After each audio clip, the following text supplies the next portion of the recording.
Boa tarde, pessoal. Acho que já tem bastante gente aí na sala. Acho que vamos começar primeiro desejando aí feliz ano novo para todos, né, que tem um 2025 aí especial, né? Vamos ver o que o Michel aí tem um pouco para falar sobre o crédito, sobre o cenário aí, né? Mas eu vou começando aqui já, passando os números aí de fechamento de dezembro, de todos os fundos, né? Um geralzão aqui da M8, tá? Então, a gente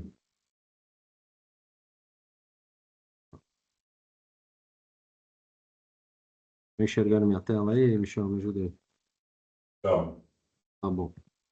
Vamos lá, né? Opportunities, né? Seguiu aí segue fechado, né? A gente fechou ele em janeiro de 24, né? Hoje ele está com 54 FDICs, né? Um patrimônio um pouco acima de 700 milhões de reais, tá? Na indústria aí, acho que, acredito eu, que é um dos principais fundos e um dos maiores em patrimônio, inclusive, número de fundos também, tá? Liquidez até 30 dias, né? Que é a somatória de caixa mais FDICs abertos, pagam até de 30, a gente, né, elevou isso, né, ele ficou aí em torno de 32% durante o ano, e a gente está com quase 40%, né, de liquidez até 30 dias, lembrando que o fundo é de 90, tá? Subordinação júnior seguiu os mesmos índices aí, mesmo índice do ano, né, em torno de 33%, tá? Índice de perda abaixo de 3, a gente já vinha acompanhando isso no último trimestre, né, baixou bem aí, né, a gente teve aí alguns períodos acima de 4% durante 23 e um pouquinho de 24, né, e no final no segundo semestre de 2024, a gente já começou a flertar aí com o índice de perda abaixo de 3%, tá? O fundo, né, segue aí na sua rentabilidade aí esperada, né? A gente fechou o ano com 126% do CDI, tá? Com 13,72 contra 10,87 do CDI. O último mês rodou a 122, tá?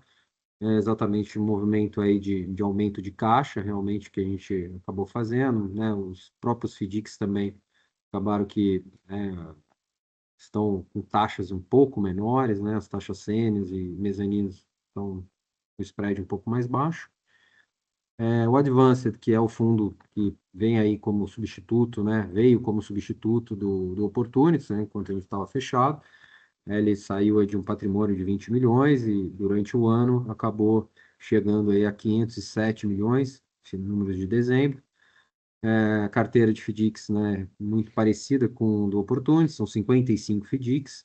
A liquidez que está um pouquinho, né, dois pontos percentuais aí acima do Opportunities, né, 41%, com liquidez em até 30 dias, né, sendo que o fundo também é de 91.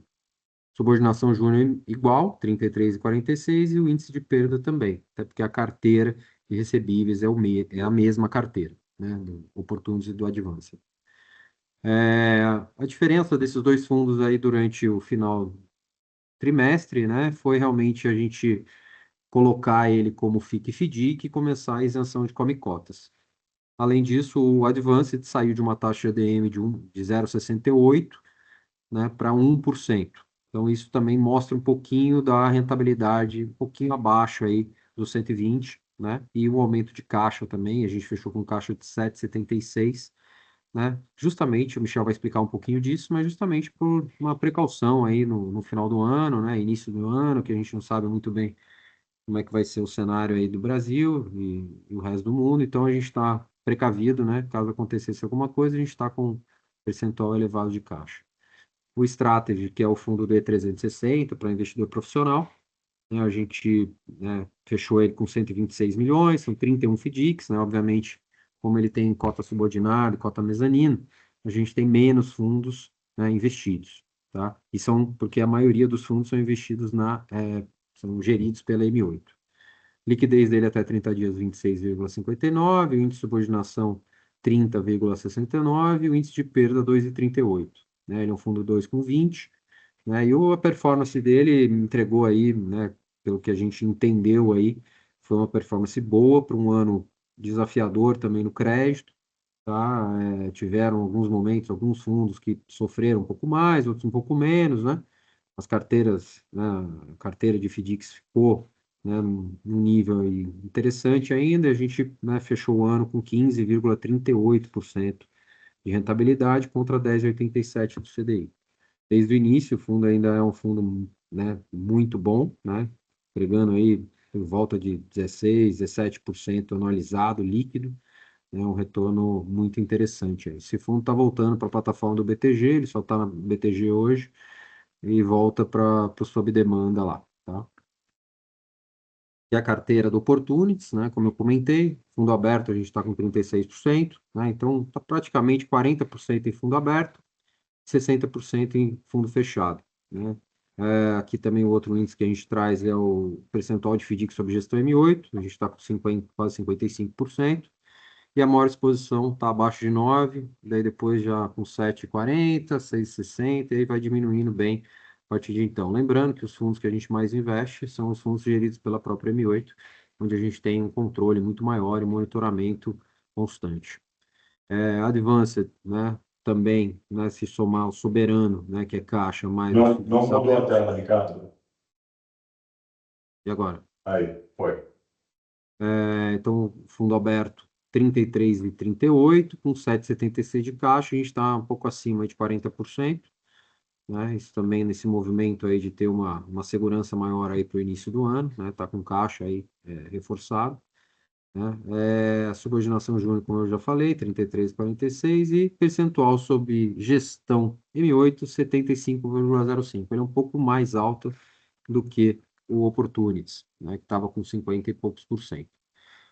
Porém, ele está um pouco mais diversificado com relação à carteira por fundo, né? Então, o fundo tem a maior posição, está com 7,8, depois 7,3, 7,2, e depois já vai para 5 e abaixo de 5% por ativo. São 55 fundos hoje, tá? O Strategy tem menos fundos, né? São 30 FDICs, né? E quase 92% sob gestão M8, tá? Esse é um fundo D360, né? Para profissional, como eu comentei. Partindo para a renda fixa, tá? A gente teve um movimento aí de crédito que o Michel vai comentar no final do ano, né? Uma marcação aí de fechamento dos spreads, né? Então a gente está com o Capital Plus uma parte relevante em caixa, a gente seguiu aí também, né, aproveitando esse movimento dos FDICs, então a gente tem quase 39% em FDICs, lembrando, FDIC sênior e FDIC aberto, pague até D30. 12,76 título público, então somando ali com as compromissadas, né, que é o caixa também, a gente está com caixa bem elevado, né, seguindo aí na posição de conservadorismo, né, o FDIC ele já dá, né, um belo retorno para a carteira, e no momento que a gente entender que faz sentido, né, a gente vai comprar um pouco mais de corporativo e letras financeiras, tá? Que é a outra parte da carteira. Você pega aqui, a gente está com 12% em letras financeiras e 12% em debêntures, tá? Então, a somatória é 24, 25%, né? E o caixa bem elevado realmente. E o fundo, né, foi bem, performou acima do CDI, com 107% do CDI, e fechou o ano com 115% do CDI, tá? Desde o início, mantém aí o seu 118%. Tá? Que é a ideia desse fundo, né? Performar entre 110% e 115%, né? Para não ter muita oscilação, né? Os papéis vocês já vão ver na carteira aí. Previdência, ele teve uma marcação um pouco mais forte, né? Do papel do Banco BNB, tá? E também ele tem um pouco menos de FDICs, né? Então ele tem 24% de FDIC, quanto que é Topus tem 38%, então ele acabou, né, sofrendo um pouco mais aí, o FDIC conseguiu ajudar, mas não foi o suficiente para ele ficar com percentual de 100% do CDI, acima de 100% do CDI, né, rodou a 0,68 no mês, né, mas no ano, né, entregou bem, né, a ideia dele é entregar entre 105% e 110%, né, estamos aí entregando 110% no ano, né, fizemos um ajuste nesse fundo também, né, ele é um fundo de captação somente na plataforma do BTG, a seguradora do BTG. Então a gente transformou, né, ele num FIC-FIRP e a gente criou um novo FIFE, né, que é um fundo que é investido por ele, onde está toda a carteira, né, o fundo Master, tá? Então, por isso vocês veem aqui a taxa de administração, né? Taxa de gestão de 0,5%, a gente repassa isso 100% para vocês, né? Para os distribuidores, e 4% do que exceder, né? 100% do CDI na taxa de performance. Aqui a carteira, né, do Capital Plus, tá? Então, a gente está com mais ou menos 10 ativos corporativos e 10 ativos, né, financeiros, tá? Exposição aí nos principais segmentos que a gente gosta, né? Então, financeiro, né? Depois energia, saneamento, transporte, telecom, ITI e mineração, tá? Com relação à previdência, também segue muito parecido, né? São dois fundos, né? Aqui a gente tenta ser um pouco mais conservador e andar com um pouco mais de caixa, Não porque ele é mudou a D9. carteira para Previdência de novo, cara. Continuamos no curso. Oi? Aí, agora está na Previdência. Tá. Então, voltando aqui, né? A carteira do Prev, né? Ele tem praticamente quase os mesmos ativos do Capital Plus, com exceção, o Capital Plus tem 2 ou 3 debêntures diferentes, tá? Mas com relação ao segmento, segue igual, né? Energia elétrica, transporte, telecom, TI, saneamento e mineração, tá? Michel, você quer comentar alguma coisa desse lado, das carteiras, alguma coisa, algum slide, ou você já começa por aí? Não, eu acho que vamos falar um pouco aqui do mercado, Tá que bom. aí acho que o pessoal vai entender aí um pouco da nossa cabeça, né? O que a gente está esperando para o ano, né? Primeiro aí, boa tarde, né? Bom ano para todo mundo. 2025 aí vindo cheio de aventuras, né? Falando um pouco aí do resultado final, né? A gente passou pelas carteiras, então um pouco da questão dos FDICs, tá? A taxa média ela se manteve, né? O caixa ele caiu um pouco, a taxa média se manteve em 2,30, o caixa caiu para quase 7,5% em média, tá? Isso é normal dada a época do ano, onde os FDICs operam bastante, aí a gente tem uma movimentação grande, sazonal, nesse fim de ano. A cota subordinada júnior aí 33,46, então acabou não mudando muito também, manteve aí a consistência do ano, né? Acima de 33. Os retornos da júniores que tiveram um destaque legal, um retorno médio aí de 2,85, tá? Ele subiu de novo também devido à maior movimentação e fluxo de aquisição de recebíveis, né? PDD se mantiver nos níveis aí abaixo de 3, as recompras já nos níveis de 3% e o prazo médio de 46 dias. O que isso diz, né? Da carteira aqui da M8 dos FDIC, né? Não só pela pulverização, mas a consistência dos resultados e o modelo de fundo que a gente gosta, né?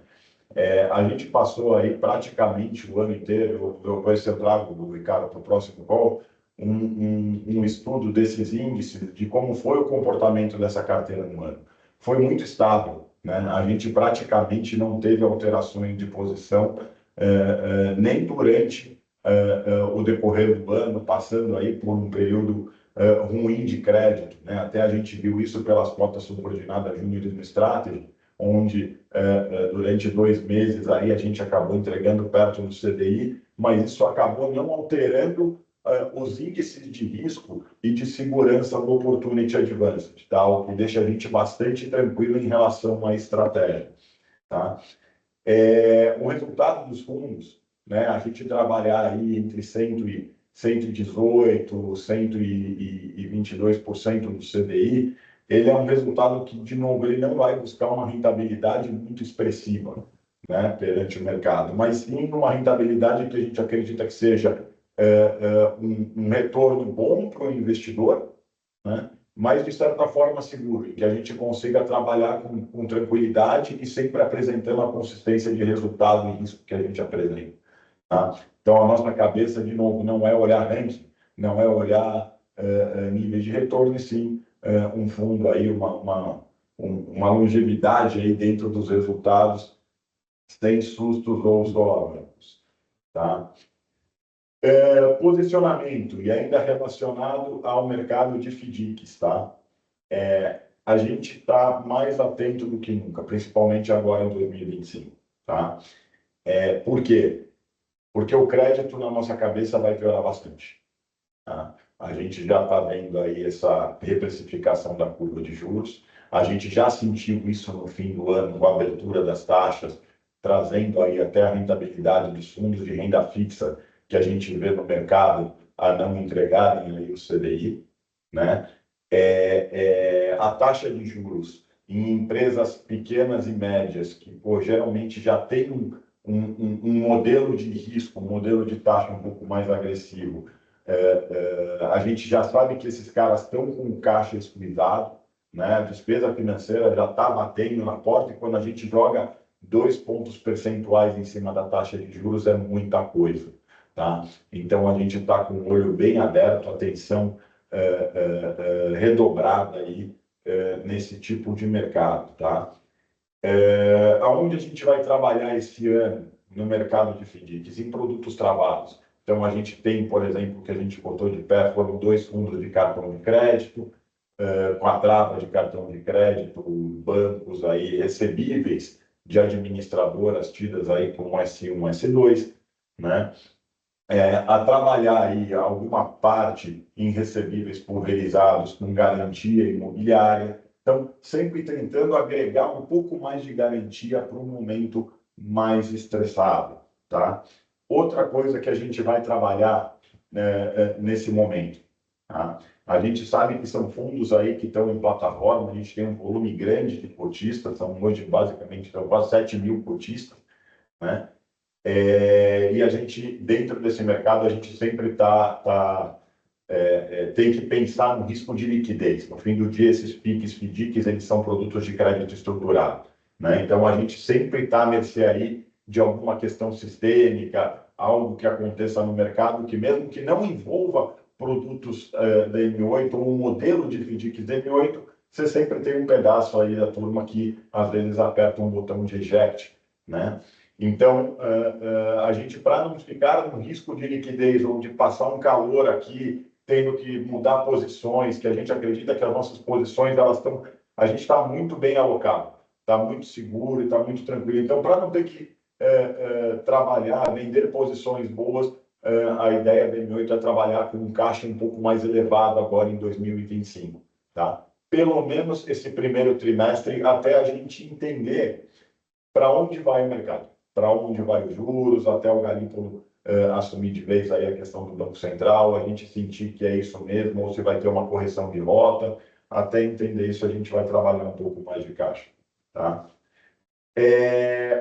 Como ponto forte, antes de a gente falar um pouco de mercado e high grade, tá? Os pontos fortes hoje da nossa carteira, tá? E aí inclui o high grade e a parte de FDICs. A carteira ela está muito defensiva, tá?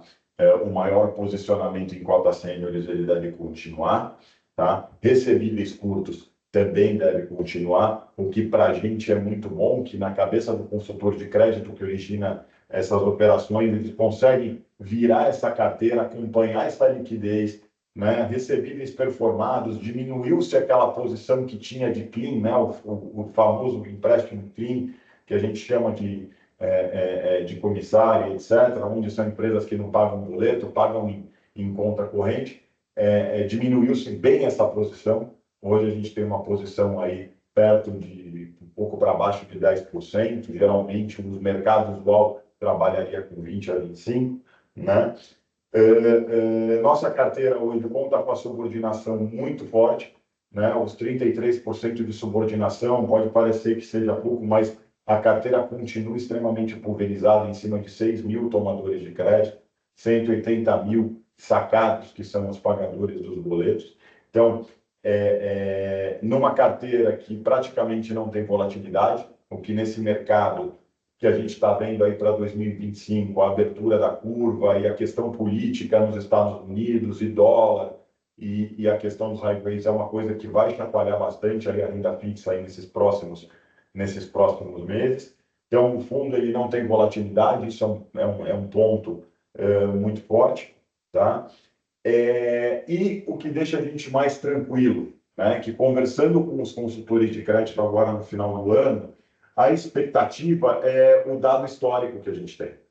Sempre quando o país passa por uma crise de crédito, como a gente está vendo agora, que deve acontecer mais forte agora, já foi em 2024, a gente estava passando por uma crise de RJs, recuperações judiciais, etc., mas 2025 isso deve se acentuar por conta da curva de juros, né?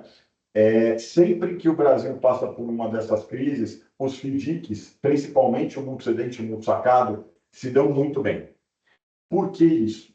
Né? Porque os bancos acabam retraindo no crédito e muitas empresas que são boas, que estavam em banco, acabam recorrendo aos FDICs justamente pela agilidade e pela menor burocracia em relação à análise que os bancos colocam nesses momentos, porque o banco está retraído, então ele acaba enrolando um pouco para emprestar o dinheiro para as empresas, porque o FDIC trabalha na agilidade. Então, os FDICs acessam empresas que geralmente não trabalham com FDICs, né? E isso acaba gerando uma oxigenação muito legal da carteira. Por quê? Você pega empresas que estão lá embaixo, como os piores dos rankings dos FDICs, né, que são aquelas mais arriscadas, eles param de operar com essas empresas e acabam indo trabalhar em umas empresas com um nível um pouco melhor, né? Essa oxigenação, a gente tem aí, com dados históricos, sempre funcionam muito bem, são onde os FDICs rodam muito bem. O único ponto negativo nesse aspecto é que a gente vai ver as cotas subordinadas júniores tendo uma rentabilidade um pouco menor. Por quê? Porque as cotas que a gente tem nos fundos e as cotas de investidores, elas vão trabalhar sempre no CDI+. E os FDICs, eles trabalham na taxa pré, né? A gente viu aqui, 2,30% ao mês, né? Fechou o ano na média, né? Com essa liquidez toda de mercado indo para as empresas, dos fundos de renda fixa, dos FDICs, etc., os FDICs, eles não conseguem repassar o pricing da curva de juros, do aumento de juros, para as empresas na ponta. Então, quando a gente fala em 2,30 contra um CDI mais 3,5, CDI mais 4, que é uma cota sênior, né? A gente vai ter uma margem aí na cota subordinada júnior um pouco mais apertada. Tá? Então, ainda tem uma margem boa, né? A gente ainda espera aí uma média para o fim do ano de retorno nas cotas júnior de 25% a 30%, né? Mas no mercado em que lá atrás os FDICs, quando o CDI era 8, 9, os FDICs ganhavam 35, 40. Tá? De qualquer forma, ainda tem uma gordura muito boa para eles trabalharem, né? Alguma coisa desse preço com a curva subindo, essa taxa média, ela deve subir para perto de 2,5. Eles conseguem passar o 0,20 ao mês, mas não vão conseguir repassar todo o histórico do aumento de juros aí dos últimos tempos. Tá? De qualquer forma, no mercado de FDICs a gente está muito confortável e tá até bastante confiante de que vai ser um ano muito bom. Vão ter umas PDDs ou outras, normal, mas vai ser um ano muito bom. Tá? Agora, falando um pouco dos high grades, né? Que a gente tem visto aí, passou dezembro aí com essa volatilidade aí, os fundos, a questão da abertura na curva, muitas empresas emitiram taxas, venderam no secundário com taxas baixas e agora a gente vai começar a ver essa reprecificação. Tá? Normal, tá? A gente faz parte aí da insegurança que a gente tem relacionadas às questões fiscais do país, a questões tributárias e etc. Tá? A gente acha que o crédito single name ele deve piorar bastante. O que são single names? São aqueles FDICs de uma empresa única, né? Ou que financia o fornecedor com risco sacado de uma empresa, ou um FDIC que financia os clientes, mas que a empresa é a co-obrigada aí nessa operação, né? E também a questão das debêntures e LFs. Esse mercado deve chacoalhar bastante, tá? Dois principais motivos. Primeiro, juros, que a gente está vendo, então despesas financeiras das empresas subindo, né? E afetando diretamente o preço dos papéis, tá? E dólar, né? A gente sabe que muitas das empresas aí trabalham com produtos, né? Dolarizados, com fornecedores que vendem produtos em dólar. Então, isso também deve afetar os balanços. O que a gente entende? Que que a gente vai trabalhar aqui com empresas mais seguras, de novo, um caixa um pouco mais elevado, empresas mais seguras, porque naquelas empresas hoje que têm debêntures emitidas, etc., a gente enxerga que existe um risco de ter uma possível quebra de covenants em relação às dívidas lá na frente, tá? Justamente por conta dessa alta do dólar e por conta dessa alta dos juros, tá? Então, de novo, também a gente vai ficar em títulos de crédito mais curtos, nós vamos ficar com um caixa um pouco mais elevado, porque em ambas as pontas, tanto na ponta de FDIC, onde os FDICs vão ter muitas oportunidades boas, então talvez exista um momento em que exista uma captação, uma taxa interessante para que os FDICs consigam captar oportunidades, quanto nos fundos de renda fixa, que a gente provavelmente vai ter oportunidade boa no mercado aí, por conta dessa abertura na curva, tá? A gente já começa a enxergar a questão da liquidez no mercado de renda fixa, né? A gente viu que do mês passado para cá tiveram aí bilhões de resgates, né? De mudanças de posições, onde os fundos de renda fixa e de crédito privado livre acabaram sofrendo bastante com resgate, né? A gente já está vendo esse movimento acontecer, tá? Parte aí de alguns papéis dessa abertura de curva veio por conta disso, tá? Então, assim, o que a gente vai buscar aqui na M8 esse ano é passar tranquilo, tá? É entregar um resultado, de novo, um resultado consistente, não vamos buscar risco no mercado, não vamos buscar risco de achismo, de aquele papel vai subir ou não. A ideia é trabalhar bem pé no chão, bem tranquilo, com a liquidez bem alta, justamente para a gente ter o suporte aí de liquidez e não ter que perder ou resgatar posições interessantes que a gente tenha, né? Se mantendo aí sempre nessa constância, tá?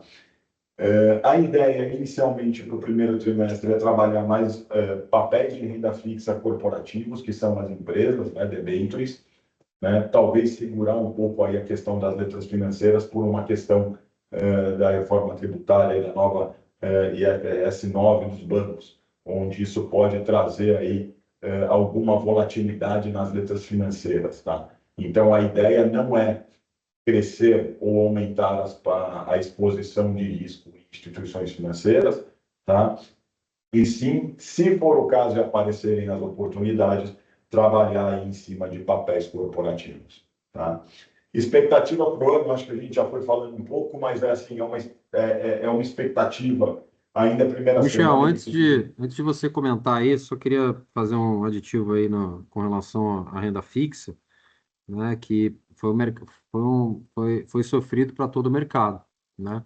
Inclusive, tanto na Previdência como na renda fixa, que é o Capital Plus e o M8 Prev, né, ambos performaram muito bem, né, diante da indústria, né, que é sempre o nosso foco também, né? Quando a indústria, né, acaba indo mal, a gente está um pouco acima deles, né? Então, a gente ficou muito bem aí no cenário aí de um estresse ali no mês de dezembro, né, que está superado a princípio, né? Agora a gente vai ver o que vai acontecer para esse ano e um caixa reservado para a gente optar aí por boas alternativas, como o Michel falou, mais focado em corporativo por enquanto, por causa das questões aí das instituições financeiras, em relação à regulação e tudo mais. Então a gente vai seguir aí, mas a ideia segue a mesma, né? Ou seja, investindo em bons papéis, boas empresas, né? O menor possível risco aí de volatilidade também. e segurando, né, Ricardo? Acho que esse é o ano, a gente aqui é uma casa de crédito, né? E por ser uma casa de crédito, a gente consegue entender, né, o estresse que é quando você tem a ponta final numa empresa que, de repente, pô, a taxa de juros voltou para 15% ao ano.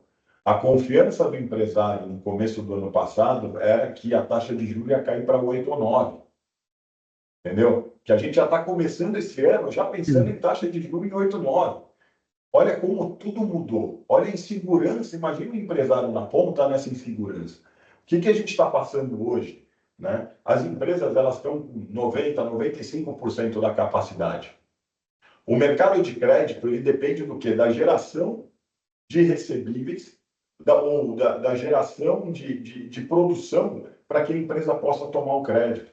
Se as empresas hoje, por mais que a gente fale em economia, hoje a economia está rodando super bem, é o menor desemprego que a gente, índice de desemprego em 20 anos, é tudo isso. Só que quando as empresas estão com 95% da capacidade instalada funcionando, significa que o empresário ele teria que investir para comprar máquina, para contratar gente, para dar um outro pulo, para aumentar este número de recebíveis no caso de FDICs, ou para aumentar a necessidade dele e, com esse aumento de produtividade, o cara conseguir pagar as dívidas. Não está acontecendo isso. O empresário ele está na insegurança em relação à economia, então ele está usando toda a capacidade. A partir do momento que ele está usando toda a capacidade produtiva da empresa, se você tem um aumento de juros, se essa empresa ela já está no limite dela e você sobe um pouquinho os juros, ele não tem da onde tirar, ele não tem da onde tirar a questão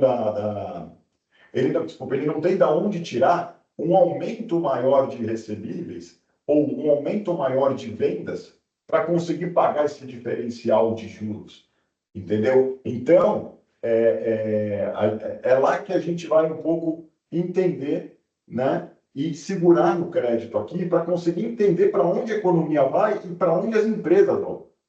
Porque se as empresas não investirem, aí eu também vou ficar fora, porque é lá que eu começo a ter que eu começo a ter o balanço das empresas engasgando, e aí eu tenho quebra de covenants, eu tenho as empresas querendo renegociar e etc. Então, essa é um pouco da nossa cabeça. Vamos esperar pelo menos esse primeiro trimestre aí para ver para onde vai de forma muito conservadora.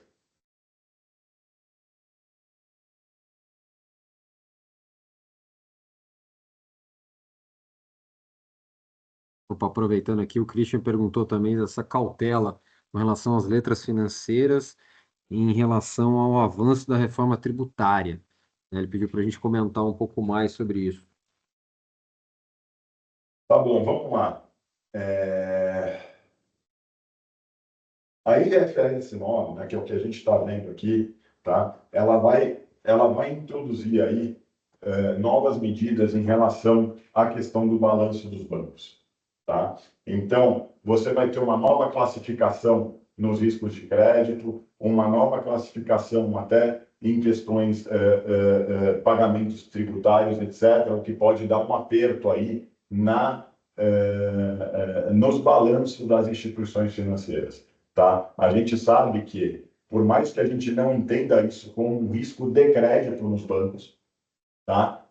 A gente entende que se você afetar um pouco em cima dessas novas classificações dos ratings das carteiras dos bancos e entrando um pouco mais na parte tributária em relação ao pagamento de impostos, isso pode sair no resultado, isso pode gerar uma volatilidade aí dentro dos papéis, principalmente letras financeiras perpétuas, tá? Que é onde geralmente os fundos de renda fixa estão.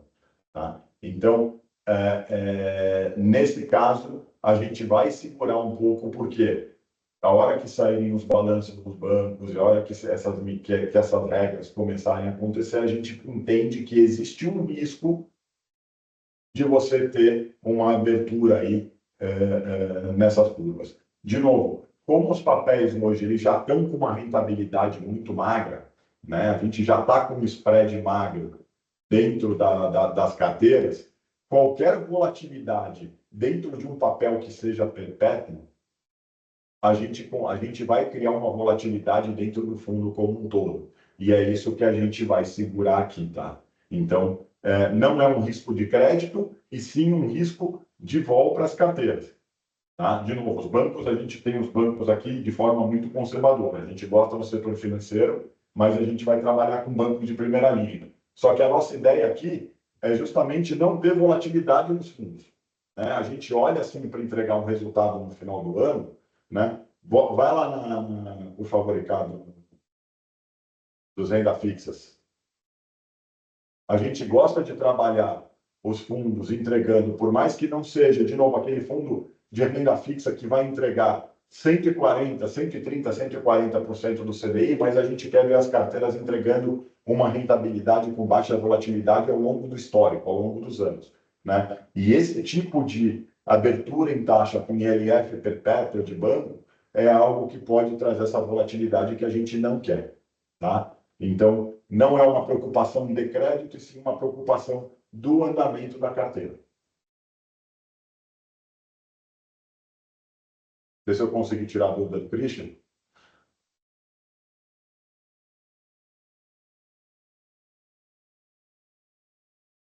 Beleza. Quer falar um pouquinho do mercado aí e até uma coisa que, né, com a taxa de juros do jeito que está, você acha que os FDICs vão conseguir repassar isso, né, para as empresas? Como é que está esse sentimento aí? Um pedaço bom, tá? Eu acho que, assim, de novo, né? A gente até comentei, mas eu acho que esse é um ponto importante. A gente está com uma rentabilidade média de 2,31 no ano, né? A taxa indo para 15%, eu acho que a gente pode ir para uma taxa e um repasse para até 2,5% em média, né? Dos FDICs na ponta final. Eu não acredito em nada muito além desse repasse, tá? Eu vou falar porque a liquidez para o mercado de crédito está muito forte. De novo, renda variável está tomando resgate. Multimercado não está tendo resultado. Agora, crédito high grade vai ter volatilidade por conta de abertura de taxa, né? E aumento, né? Abertura de taxa também por conta de aumento de risco, né? Então, eu li em vários lugares agora no final do ano e agora nessa primeira semana, todo mundo falando de FDIC. Então, a partir do momento em que a turma vai entrar, agora que o pessoal conhece os FDICs como uma parte mais conservadora, eu acredito que esse ano a liquidez para os FDICs vai ser muito forte. Com essa liquidez, a concorrência para o pessoal na ponta, para as empresas na ponta, acaba ficando muito grande, porque é muito FDIC junto oferecendo dinheiro, né? E para empresas boas, os bancos também vão deixar, vão ter caixa para a empresa boa. Então, com isso, o repasse vai acabar não sendo tão significativo como deveria. Tá? A liquidez para os FDICs vai ser muito forte, a liquidez dos FDICs para as empresas vai ser muito forte. Então, sim, para a empresa boa, o repasse vai ser baixo. Tá? É, é,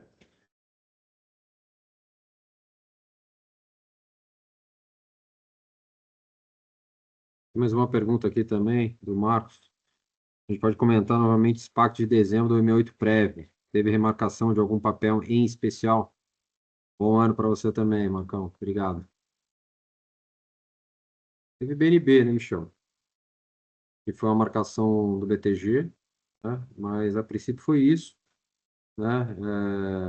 Em alguns. eu acho, desculpa até interromper, eu acho importante colocar para o Marcos, tá? Essa foi uma marcação do BNB, de novo, não existe nenhuma posição de risco de crédito, tá? Ela era uma letra financeira que ela estava precificada com o call agora em 5 e ela não exerceu o call, jogou para frente, então uma marcação por questão de prazo, onde o BTG acabou jogando a taxa dela um pouco para cima nas carteiras, tá? Não teve nada de diferente ou nenhum dado em cima de BNB que fizesse ter uma reprecificação do papel em cima de risco e simplesmente por prazo, tá? Mas basicamente foi isso e o caixa, né? Que está realmente mais elevado, né? Isso acaba, né, Sim, ficando próximo disso daí. sim. Vamos lembrar o seguinte, né? A gente teve, até para o Marco saber, a diferença do Capital Plus para o Capital Prévio, né? A gente tem a parte do BNB, a parte do caixa, que ele está bem mais elevado, né? Nos dois, mas como o Capital Previdência, eu não posso ter mais do que 25% de FDICs, então o Capital Plus acabou suprindo um pouco essa diferença, né? Onde a gente tinha 40% de FDICs. Tá? Então, dentro do Capital Plus, a gente teve essa rentabilidade por conta da maior posição de FDICs, né? E um caixa relativamente aí menor, onde o Previdência a gente estava um pouco mais carregado, tá? Então, e acabou levando à precificação no BNB. Então, esses foram os motivos aí da diferença do retorno dos dois fundos.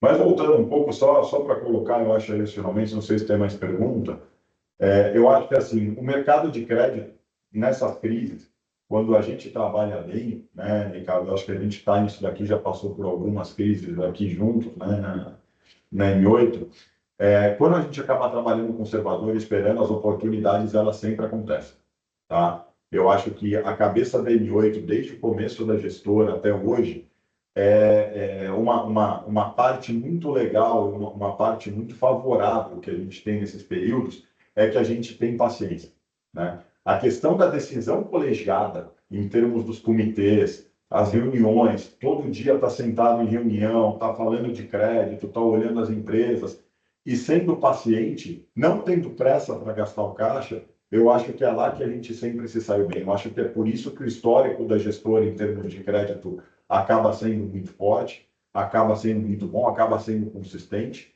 e é lá que a gente quer continuar, né? Entregando esses resultados consistentes, não olhando para maximização de retorno, tá? E sim olhando para um retorno consistente ao longo dos anos. Então, a nossa cabeça vai ser essa, o mercado não está fácil, o mercado não vai continuar fácil, não vai ser fácil esse ano, né? Então, a nossa cabeça está mais conservadora do que nunca. Tá? Vai Michel, ser. acho que Oi. só para a gente fechar aqui, acho que você comentou algo e todo mundo aqui sabe que a gente é muito focado no FDIC muito cedente e muito sacado, né? Que é o FDIC de fomento, né? Das empresas, pequenas e médias empresas, são 6 mil empresas que a gente tem aí na carteira. E você comentou sobre alguns FDICs de cartão, né? Que mudam um pouco, porém, né? Eles continuam sendo pulverizados, certo? Acho que isso também, acho que deixar isso claro, né? A gente não está comprando um risco único. Óbvio que toda a parte do arranjo de pagamento que é feito em algum banco de primeira linha, né? A gente visa o banco de primeira linha, obviamente, né? Mas que você pode falar um pouco mais disso, né? E dar uma tranquilidade, né? Porque de fato vai ser algo que a M8 vai se dedicar um pouco mais, né? A gente já tem alguns novos projetos aí fora, muito cedente, muito sacado. A gente está olhando muito para essa parte de cartão e arranjos de pagamento.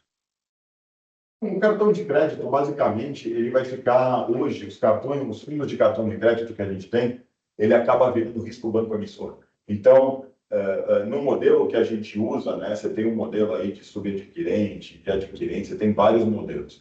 Mas o modelo que a gente gosta, que a gente trabalha aqui, é aquele modelo em que a gente trava o cartão direto na registradora do recebível, onde ou a linha do cartão de crédito de quando a pessoa física gasta numa maquininha ou passa numa maquininha, etc., ela fica travada para o fundo. Ou seja, o banco emissor, se a pessoa tem um cartão do Itaú, um cartão do Bradesco, ou um cartão. O banco emissor desse cartão que deu o crédito para a pessoa física, é ele que vai pagar esta conta do cartão de crédito que a pessoa passou na maquininha. Então, o recebível acaba sendo a instituição financeira, tá? Que deu o crédito. Se a pessoa não paga o cartão de crédito, não é o banco que vai virar para o fundo onde ele cedeu, onde está cedido o cartão nessa máquina, não é o banco que vai virar para o fundo e vai falar: a pessoa física não me pagou, não vou te pagar. Não, o banco ele paga o arranjo de pagamentos e ele vai cobrar a conta do cartão de crédito, que vai virar um parcelado da pessoa física depois, etc. Né? Então, a gente vai trabalhar muito nos fundos de cartão de crédito dessa forma, com os recebíveis travados. A gente olha muito para quem? Para instituição financeira devedora, emissora daquele cartão de crédito da pessoa física. Você tem níveis de risco, né, que é o S1, S2, S3, S4, desses bancos emissores de cartão. Dentro desse nível de risco, a gente está priorizando a pulverização dentro do S1 e S2. A gente não está trabalhando S3, S4. Sendo que S2, a gente geralmente vai trabalhar até 2 ou 3% do patrimônio do FDIC. Então, geralmente, os FDICs também trabalhando com... Aí sim, como a gente vai trabalhar os bancos com melhor risco de crédito e um arranjo de pagamento bastante pulverizado, a gente vai trabalhar aí com os bancos S1 até 5, 6%, de concentração de um FDIC, sendo que o FDIC tem 15% de cota subordinada júnior para manter a nossa sênior. Então, o arranjo de pagamento está muito bem travado, operação muito segura, né? Obviamente que é difícil a gente conseguir originar este modelo de operação de cartão com esse tipo de travando direto na registradora e FDIC de um adquirente direto, mas a gente garimpando consegue achar. Tá? Então, esse é um dos produtos aí que a gente está trabalhando esse ano. Aí a gente tem 2 fundos nesse modelo, né? Está indo para um terceiro fundo. Tá? Então, a gente vai trabalhar nisso. A gente tem um fundo também que são os recebíveis imobiliários, que é o da Cashman, bem pulverizados, financiamento de condomínio, um pedaço pequeno aí no home equity, mas que a carteira tem o seguro de crédito também, a subordinação boa, empresa de primeira linha. Então, estamos super tranquilos. A gente vai pensar no mercado essas operações, de novo, pulverizadas, com baixo risco de crédito, olhando muito bem a estrutura de capital das operações, para saber aí aonde a gente vai alocar. Então, a gente tem que pensar no mercado, uma ou outra que aparece, né? Vai até provavelmente se tornar público. Estamos montando fundo aí para 2 bancos, né? Então, que também capital do próprio banco, né? Mas aí não deve ter captação, né? Mas a gente vai olhar muito para isso, focar muito nesses produtos mais seguros e mais conservadores aí para esse próximo ano, tá? Tá ótimo. Acho que era isso. Se ninguém tiver mais nenhuma pergunta aqui pelo chat, queria agradecer a presença de todos aí nesse primeiro call do ano, né? Desejar aí um excelente 2025 a todos. E a gente segue aí para o próximo mês. Espero que trazendo boas notícias, né? Sempre boas notícias. Porém, o mercado tá desafiador. Mas acredito que a gente vai conseguir aí superar e ter mais um bom ano aí para acumular aí no nosso histórico, tá bom? Michel, você quer falar alguma coisa? Obrigado, gente. Eu acho que é isso. Só desejar um bom ano a todos. Vamos continuar conversando de novo, né? Vai ser um ano difícil para crédito, né? Se tiverem alguma dúvida, um zoom de mercado, aquilo tudo que a gente já conhece, né? Tiverem alguma dúvida, pô, não hesitem em ligar para a gente, tá? Estamos aqui para responder as perguntas de vocês. Fechado. Obrigado, gente. Boa semana para vocês aí. Obrigado, pessoal. Boa semana.